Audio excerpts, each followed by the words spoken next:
Hello मेरे प्यारे प्यारे बच्चों, मैं आज आपको पढ़ाने जा रही हूँ उत्प्रेक्षा अलंकार। तो सबसे पहले उत्प्रेक्षा अलंकार की परिभाषा को पढ़ेंगे, तब इसको समझेंगे और इसकी पहचानने की विधि को भी जानेंगे। तो उत्प्रेक्षा अलंकार की जो परिभाषा है या जो लक्षण हैं उनको ध्यान से सुनेंगे।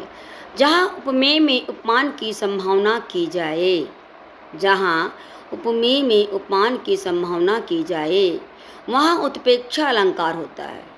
जैसे मनु मानो, जनु जानो, मनहु जनहु आदि उत्प्रेक्षा के वाचक शब्द हैं। तो देखिए, इसके कुछ उदाहरण हम आपको बताते हैं और आपको बताएंगे कि जहाँ जहाँ पर मनु मानो, जनु जानो, मनहु जनहु का प्रयोग होता है, आप तुरंत समझ जाइएगा या पहचान जाइएगा कि ये उत्प्रेक्षा अलंकार है, क्योंकि आपके एग्ज़ाम में ये पहचानने को भी आता है। ठीक है, तो इसका हम पहला उदाहरण बोलते हैं। शोभत ओढ़े पीत पटु, श्याम सलोने गात, मनौ नील मणि शैल पर, आतप पर्यो प्रभात। तो देखिए, मनौ नील मणि आ गया। तो ये कौन सा अलंकार हमारा है? उत्प्रेक्षा अलंकार।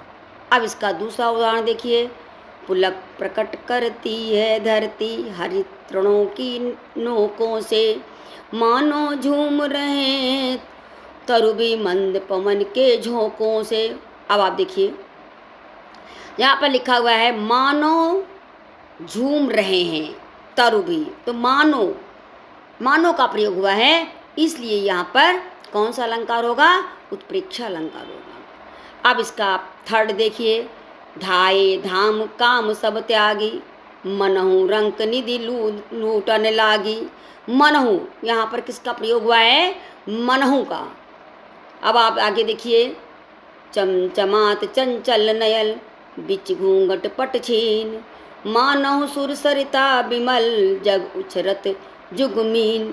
तो यहाँ पर भी जो है मानव सुर सरिता, तो यहाँ पर भी मानव का प्रयोग हुआ है, इसलिए यहाँ कौन सा अलंकार है? उत्प्रेक्षा अलंकार है। तो आपको हम एक बात और बता दें कि यदि आप इन 6 शब्दों को याद कर लेते हैं तो आपका अलंकार सही होगा, कभी भी गलत नहीं होगा।